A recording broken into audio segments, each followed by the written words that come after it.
사주팔자는 과학적 근거가 있는 걸까요? 2023년 9월 13일 해외 순회 강연 14번째 산호세. 안녕하세요. 오늘은 2023년 법륜스님의 해외 순회 강연 중 14번째 강연이 미국 실리콘밸리의 중심 도시인 산호세에서 열렸습니다. 어제 샌디에이고 강연을 마치고 오렌지 카운티로 돌아온 스님은 잠시 눈을 붙인 후 새벽 2시 30분에 일어났습니다. 모두가 잠을 자고 있어서 조용히 일어나 수행법회 생방송을 준비했습니다. 한국 시각으로 저녁 7시 30분, 미국 현지 시간으로 새벽 3시 30분에 수행법회 생방송을 시작했습니다. 정토회 회원들이 화상회의 방에 모두 입장하자 먼저 지난 일주일 동안 으뜸절에서 진행된 실천 활동 모습과 스님의 해외 강연 모습을 영상으로 함께 보았습니다. 영상이 끝나자 스님이 법문을 시작했습니다. 영상 잘 보셨죠? 이렇게 현장에서 사람들을 직접 만나보니까 부처님의 가르침이 많은 사람들을 행복하게 하고 있다는 사실을 확인할 수 있었습니다. 그러니 여러분도 정토불교대학, 경전대학, 행복학교에 좀 더 많은 사람들이 참여할 수 있도록 적극적으로 홍보를 해주셨으면 합니다. 이어서 질문을 받았습니다. 4명이 스님과 대화를 나눌 수 있었습니다. 아직 해가 뜨지 않은 새벽이었지만 스님은 맑은 정신으로 질문에 대해 하나하나 대답해 주었습니다. 그중 한 명은 마음 나누기를 왜 하는지 그 원리가 궁금하다며 질문을 했습니다. 마음 나누기를 하면 어떤 점이 좋나요? 마음 나누기를 하면 어떤 작용이 어떻게 일어나서 저에게 도움이 되는 것인지 그 원리가 궁금합니다. 마음 나누기를 하는 원리를 알기 위해서는 불교에 대한 학문과 지식을 공부해야 됩니다. 예를 들어 자동차에 시동을 걸고 엑셀을 밟으면 차가 앞으로 가게 됩니다. 그렇게 운전하는 방법을 배워서 편리하게 운전을 하면 됩니다. 자동차를 멈추려면 브레이크를 밟으면 되고, 앞으로 가려면 엑셀을 밟으면 되고, 왼쪽으로 가려면 핸들을 돌리면 되고, 비상시에는 깜빡이를 켜면 됩니다. 이것이 지금 우리들이 하고 있는 수행의 모습입니다. 그런데 어떤 원리에 의해서 그런 작용이 이루어지는지는 학문의 영역입니다. 왜 핸들을 돌리면 차가 왼쪽이나 오른쪽으로 가게 되는지, 왜 브레이크를 밟으면 차가 서는지, 왜 엑셀을 밟으면 앞으로 가는지, 이런 내용들은 자동차에 대한 전문적인 기술을 공부하는 것에 해당합니다. 그런 내용을 공부하면 다 알 수가 있지만 자동차를 운전하는 사람이 그런 내용을 다 알 필요는 없다는 거죠. 가령 1시간 동안 같이 일을 했다고 합시다. 일을 하는 동안에 여러 가지 마음이 일어날 수 있습니다. 좋아했다가 싫어했다가 기분이 나빴다가 기분이 좋았다가 일하러 잘 왔다 싶었다가 괜히 왔다 싶었다가 이렇게 마음이란 늘 죽 끓듯이 일어납니다. 그래서 일이 끝난 뒤에 일을 하고 난 지금의 소감이 어떻습니까? 하고 물으면 그런 마음의 상태를 이야기하면 되는 겁니다. 아무 때나 불쑥 마음을 이야기하라는 뜻이 아니에요. 지금 마음이 어떻습니까? 이렇게 질문을 받게 될 때 저는 지금 섭섭합니다 또는 저는 약간 긴장이 되어 있습니다. 이렇게 사람들과 마음 나누기를 해보라는 뜻입니다. 마음 나누기를 해보면 사람마다 일어나는 마음이 서로 다르다는 것을 알 수 있어요. 첫째, 지금 마음의 상태를 내가 알아차리고 있느냐 하는 겁니다. 지금 마음의 상태가 어떠한지 모르고 자신의 생각을 얘기하고 있다면 그 사람은 알아차림이 없는 상태라고 할 수 있습니다. 마음 나누기를 통해서 내가 알아차림이 있는지 자기 점검을 할 수가 있는 겁니다.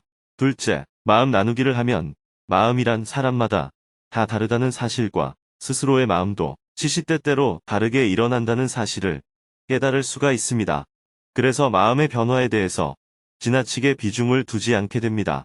그때 미운 마음이 일어났을 뿐이고 그때 살짝 화가 났을 뿐이지 사실은 화를 낼 일도 아니고 미워할 일도 아니에요.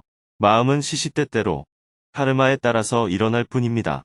그래서 화가 났을 때는 상대가 잘못했다 하고 생각하면 안 되고 지금 내 마음이 이렇게 일어나는구나 하고 알아차려야 합니다. 예를 들어 어떤 일로 인해 상대에게 화를 내려고 할 때 상대가 나한테 너 주려고 선물 가져왔다 하면서 아주 비싼 선물을 주면 화는 금방 가라앉아 버리게 됩니다. 마음이 이렇게 경계에 따라 일어난다는 사실을 자꾸 경험하게 되면 마음에 집착할 필요가 없구나 하고 자각을 하게 됩니다. 그러면 마음이 이리저리 안 일어나는 것이 아니라 마음이 이리저리 일어나더라도 그것에 별로 구애를 받지 않을 수가 있습니다. 비가 오면 오늘은 비가 오니까 안 가겠다 하거나 해가 나면 오늘은 날씨가 더워서 못 가겠다 하거나 이런저런 이유로 하던 일을 그만두기가 쉽습니다. 가기로 했으면 그냥 비가 오나 눈이 오나 가는 거예요.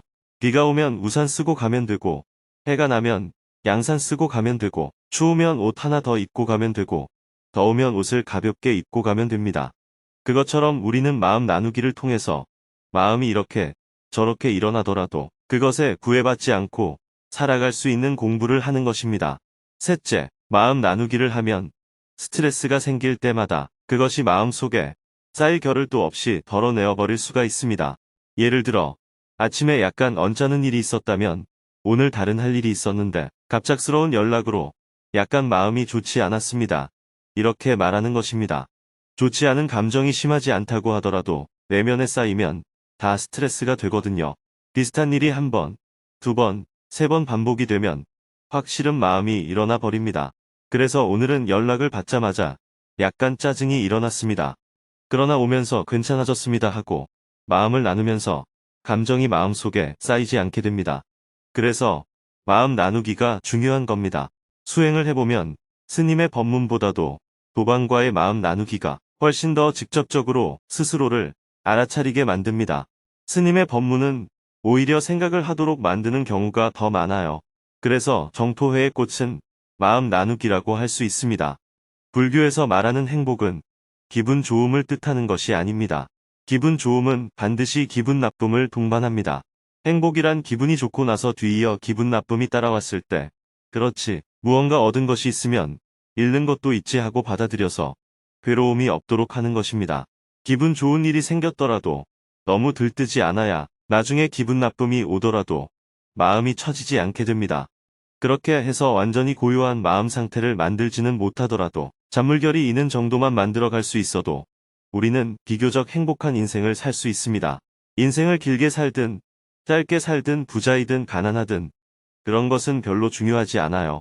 산속의 다람쥐도 하루하루 살만하고 벌레도 하루하루 살만한데 사람이 왜 하루하루 살만하지 않겠습니까? 여러분 모두 주어진 하루를 기꺼이 살아가는 그런 사람이 됐으면 좋겠습니다. 네, 잘 알았습니다. 감사합니다. 1시간 동안 법문을 한 후 마지막으로 스님의 근황을 전하며 생방송을 마쳤습니다. 이 방송이 끝나면 저는 미국 샌프란시스코로 가서 강연을 하고 텍사스주에 있는 댈러스로 가서 강연을 하고 그리고 보스턴을 거쳐 캐나다, 토론토를 지나 다시 미국 뉴욕으로 이동하며 계속 강연을 해나갈 계획입니다. 다음 주 이 시간에 또 여러분들을 뵙도록 하겠습니다. 생방송을 마치고 나서 새벽 기도와 명상을 했습니다. 아침 식사를 한 후 3박 4일간 오렌지 카운티에서 숙소, 공양, 운전을 지원해준 이승훈, 고본화, 이경택, 김명예, 이원심, 김예숙 님에게 감사 인사를 한 후 기념사진을 찍었습니다. 8시에 고본화님 댁을 출발해 8시 40분에 오렌지 카운티 존 웨인 공항에 도착했습니다. 9시 55분 비행기를 타고 오렌지 카운티를 떠났습니다. 잠깐 눈을 붙인 사이 비행기는 구름 위를 날아 11시 15분에 산호세에 도착했습니다. 공항 출구로 나오니 오늘 산호세 강연을 준비한 한상훈님, 이혜정님, 김준자님이 마중을 나와 스님 일행을 환영해 주었습니다. 잘 지냈어요? 먼 길 오시느라 고생이 많으셨습니다. 반갑게 인사를 나누고 근처 식당으로 이동해 점심 식사를 하고 한상훈님의 댁으로 이동했습니다. 새벽에 생방송을 하고 곧바로 비행기를 타느라 많이 피곤했는데 잠시 눈을 붙이고 휴식을 했습니다. 오후 3시 30분에는 출판사에서 스님을 찾아와서 1시간 정도 미팅을 했습니다. 몇 년 전부터 스님의 법문을 미국인들에게 소개하고 싶다며 여러 번 제안을 해왔습니다.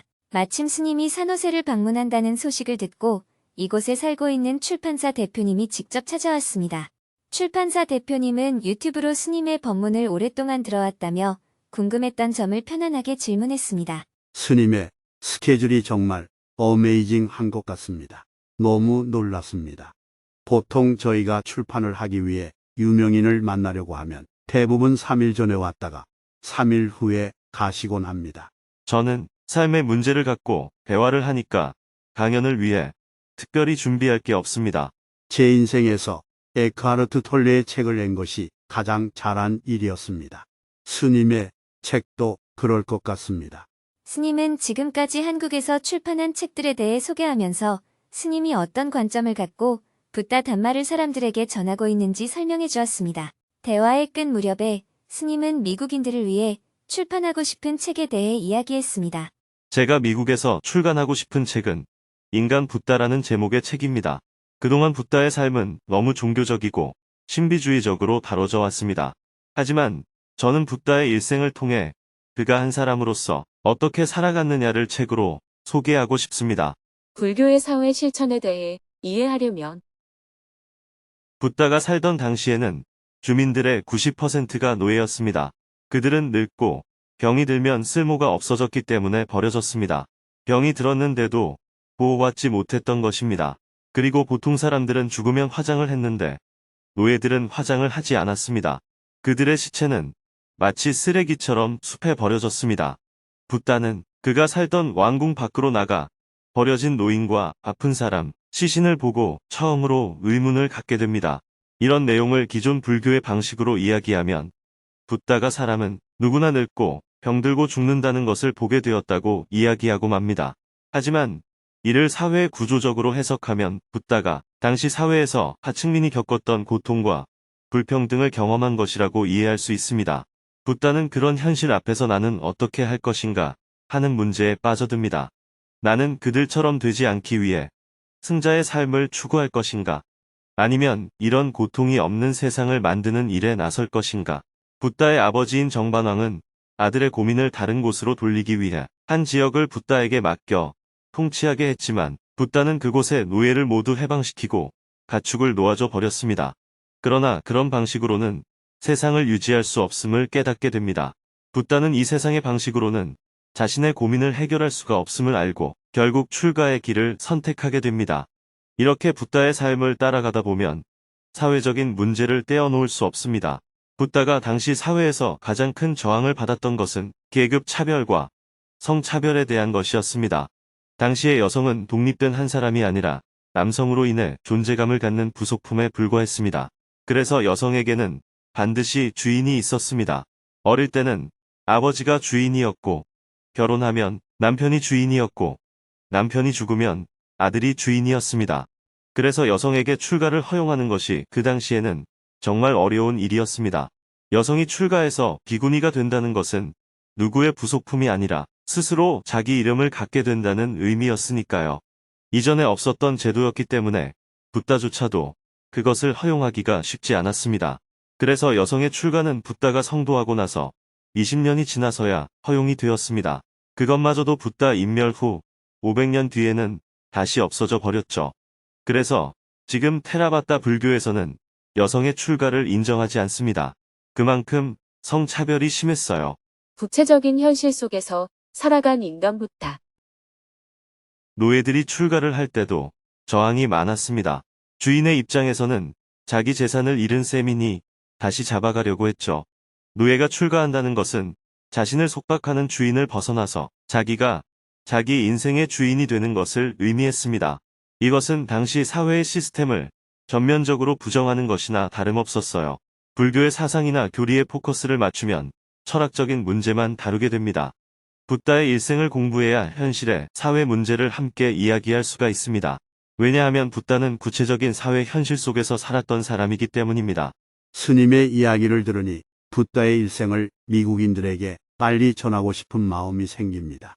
실무적인 논의는 이후에 차차해 나가기로 하고 다음을 기약했습니다. 오후 5시에는 쿠퍼티노에 있는 애플 본사에서 샌프란시스코 정토회에 초기 이사를 지낸 고오키님과 박일환님을 만났습니다. 애플 본사에 재직 중인 고오키님의 안내로 애플 카페테리아에서 만나 저녁 식사를 함께 했습니다. 1차 만일 결사를 끝내고 해외에 온 김에 초기에 고생했던 분들에게 인사라도 드리려고 이렇게 시간을 내었습니다. 감사합니다, 스님. 대화를 나누다가 6시 30분에 함께 강연장으로 이동했습니다. 오늘 강연이 열리는 곳은 쿠퍼티노에 위치한 시민문화회관인 퀼란 커뮤니티 센터입니다. 객석은 빈자리 없이 가득 찼습니다. 스님이 무대에 오르자 모두 큰 박수로 스님을 환영했습니다. 스님은 대홍수로 인해 많은 사상자가 발생한 리비아 소식을 전하며 대화를 시작했습니다. 오늘 리비아에서 홍수로 댐이 터지고 많은 사망자와 실종자가 발생했다는 가슴 아픈 소식을 들었습니다. 기후위기가 폭염, 폭우, 산불 등을 점점 더 강하게 일으키고 있습니다.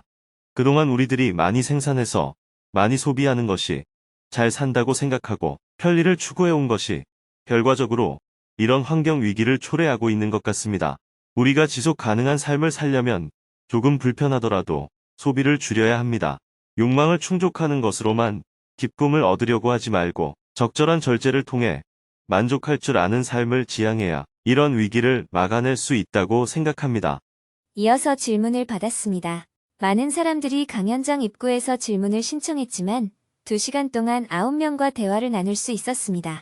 그중 한 명은 스님의 빡빡한 스케줄을 언급하며 인생을 가볍게 산다는 것이 무엇인지 질문했습니다. 스님은 아주 쉬운 예를 들어주며 대답을 해주었습니다. 어떻게 하면 인생을 가볍게 살 수 있을까요? My question is about how to live life lightly. Sunam advised people to live life lightly like grass in the field, but you seem to live heavier life than others. Is it just my misconception? I'd like you to clarify what live lightly means. 삶을 가볍게 산다는 것이 무엇인지가 제 질문입니다. 스님께서는 들판의 풀처럼 가볍게 살아라고 하셨습니다. 그런데 제가 보기에는 스님께서는 다른 사람들보다 무겁게 사시는 것 같습니다. 제가 잘못 보는 것일까요? 가볍게 산다는 것이 무엇인지 설명 부탁드립니다. 30kg의 무게를 어린 소년이 든다면 무거운 물건이 될 것입니다. 만약에 소년이 그 물건을 계속 지고 다닌다면 어쩌면 몸에 무리가 되어 과로로 병이 날 수도 있습니다. 반대로 어른이 30kg의 물건을 지고 간다면 큰 어려움은 없을 것입니다.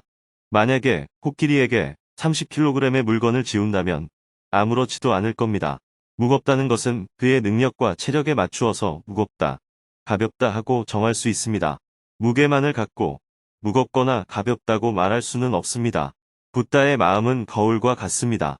예를 들어 이 쟁반이 거울이라고 합시다. 이 거울 앞에 마이크가 나타나면 마이크가 비칩니다. 컵이 나타나면 컵이 비칩니다. 꽃이 나타나면 꽃이 비칩니다. 그렇다면 이 거울은 몇 개의 그림을 그릴 수 있을까요? 무한한 그림을 그릴 수 있습니다. 그러나 이 거울은 또한 하나의 그림도 그리지 않는다고 말할 수 있습니다. 이 거울은 1000개, 10,000개의 그림을 비춘다고 힘들어하지 않습니다. 거울 앞에 오면 다만 비출 뿐이고 지나가면 사라집니다. 여러분들은 무언가에 집착하기 때문에 무거운 짐을 지고 다니듯이 인생을 살게 되는 겁니다.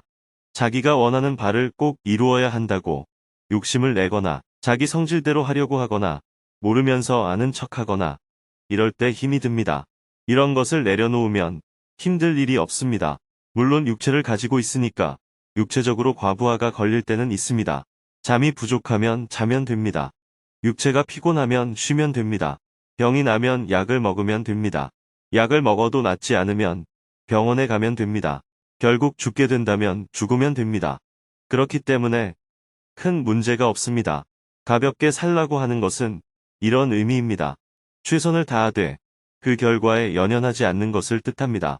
여러분에게 아무것도 하지 말라는 뜻이 아니라 무엇이든 하되 그 결과에 연연하지 말라는 의미입니다. 이 세상에 꼭 해야만 되는 일은 없습니다. 아무것도 안 해도 되고 또 하고 싶으면 해도 됩니다. 그러나 선택을 하면 그 선택에 따른 책임을 져야 합니다. 원인이 있으면 결과가 있듯이 그 책임을 받아들이라는 겁니다. Thank you. 감사합니다. 계속해서 질문이 이어졌습니다. 삶의 의미를 찾고 싶습니다. 엄청 빠르게 진행되는 인생에서 오는 문제점들을 어떻게 해결할 수 있을까요? 직장에서 상사와 동료들과 문제가 계속 생겨서 힘듭니다. 이 상황을 어떻게 해결해야 할까요? 산호세로 이사를 온 이후 고립된 느낌입니다. 어떻게 하면 사람들과 다시 신뢰 있는 관계를 맺을 수 있을까요? 회사에서 여성들을 위한 불임 치료에 대해 의료 혜택을 제공해 주는데 그 혜택을 받아볼 생각입니다. 이에 대해 어떻게 생각하시나요? 제가 싫어하는 형제가 부모님과 사이가 다시 좋아지는 것이 불편하고 화가 납니다. 어떡하죠? 사회 부조리에서 오는 고통과 카르마에서 오는 고통은 어떤 차이가 있는지 궁금합니다. 마지막 질문자는 카르마에 대한 스님의 답변을 듣고 나서 추가 질문을 이어서 했습니다. 불행한 조건에서 태어났다면 어떡하죠? Am I understanding that if I was born as a blind person, for example, then am I supposed to accept the fact that I was born in an unfortunate circumstance and live the best I can? How would you advise that person?